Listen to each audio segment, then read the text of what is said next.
జనగణమన కంటే ముందు వందే మాత్రం ఆలపించాలని కేంద్రం ఉత్తర్వులు జారీ చేసింది.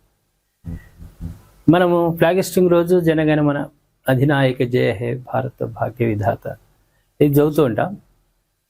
ఎక్కడైనా రాష్ట్రపతి ప్రోగ్రామ్స్, గవర్నర్ ప్రోగ్రామ్స్ ఉన్నప్పుడు అసెంబ్లీలో కానీ బయట కానీ వాళ్ళు వచ్చినప్పుడు అతిథులుగా, ముఖ్య అతిథులుగా ఇచ్చేసినప్పుడు మనం జనగణమన ఇది అక్కడ ఉంటుంది ఆ కార్యక్రమం.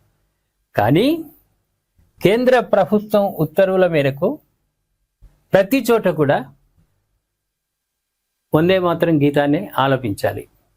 ఇది ఒక చట్టంగా రూపుదాల్చింది, ఉత్తర్వులు జారీ చేశారు. దాని గురించి పూర్తి వివరాలు మనం తెలుసుకునే ప్రయత్నం చేద్దాం.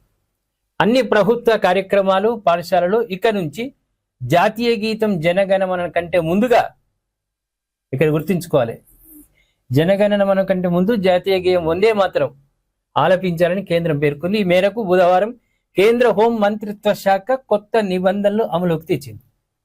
వందే మాత్రం ఆలపిస్తున్న సమయంలో అందరూ లేచి నిలబడాలని ఉత్తర్వులు పేర్కొంది. కూర్చుంటే కాదు, నా ఇక్కడ పుట్టిన, ఈ గడ్డ మీద పుట్టిన వాడు ప్రతివాడు లేచి నిలబడాల్సిందే.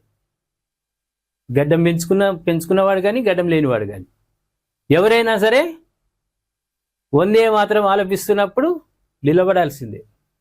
ఈ గడ్డ మీద పుట్టినావు నువ్వు, ఈ భారతీయుడివే నువ్వు అనుకున్నప్పుడు తప్పకుండా నిలబడాలి.